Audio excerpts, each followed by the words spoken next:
What is up, guys? In today's video I'm going to show you how you can find and use the Family Guy filter.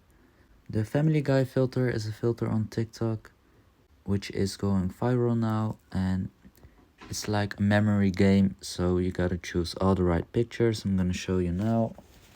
What you're going to do is you go to create new video, you go to effects, you search for Family Guy, and there you have it. 60 seconds. To use it, you gotta make a video, so for example 60 seconds. You click on record, and then you start playing the game. So I hope this video was helpful, and good luck with using the filter. Let me know in the comments what your record is and how many seconds you got. Thank you guys for watching, and see you next time.